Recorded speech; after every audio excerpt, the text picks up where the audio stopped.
कृपया इस चैनल को सपोर्ट करने के लिए इस वीडियो को पूरा जरूर देखें और इस चैनल को सब्सक्राइब भी जरूर करें। पांडवों को एकचक्रा नगरी में रहते कुछ काल व्यतीत हो गया तो एक दिन उनके यहाँ भ्रमण करता हुआ एक ब्राह्मण आया। पांडवों ने उसका यथोचित सत्कार करके पूछा, देव, आपका आगमन कहाँ से हो रहा है?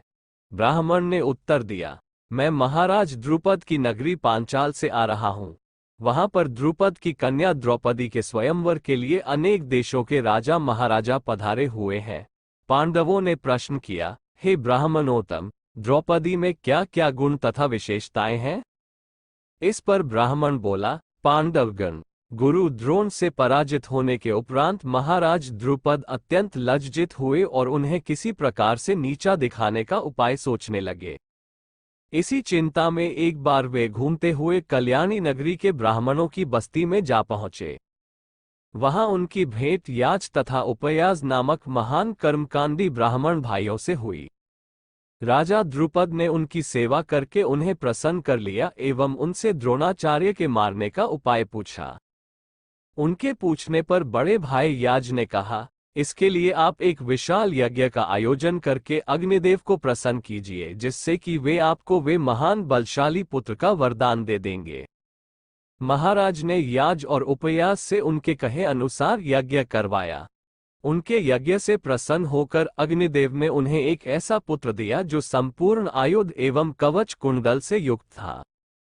उसके पश्चात उस यज्ञ कुंड से एक कन्या उत्पन्न हुई जिसके नेत्र खिले हुए कमल के समान देदीप्यमान थे, भौहें चंद्रमा के समान वक्र थीं तथा उसका वर्ण श्यामल था। उसके उत्पन्न होते ही एक आकाशवाणी हुई कि इस बालिका का जन्म क्षत्रियों के संहार और कौरवों के विनाश के हेतु हुआ है। बालक का नाम धृष्टद्युम्न एवं बालिका का नाम कृष्णा रखा गया।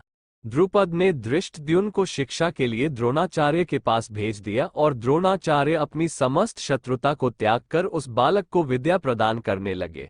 बालिका अब युवा होकर अत्यंत लावण्यमयी हो गई है और उसी का स्वयंवर होने वाला है। उस ब्राह्मण के प्रस्थान करने के पश्चात पांडवों से भेंट करने वेदव्यास जी आ पहुंचे। वेदव्यास ने पांडवों को आदेश दिया कि तुम लोग पांचाल चले जाओ। वहां द्रुपद कन्या पांचाली का स्वयंवर होने जा रहा है।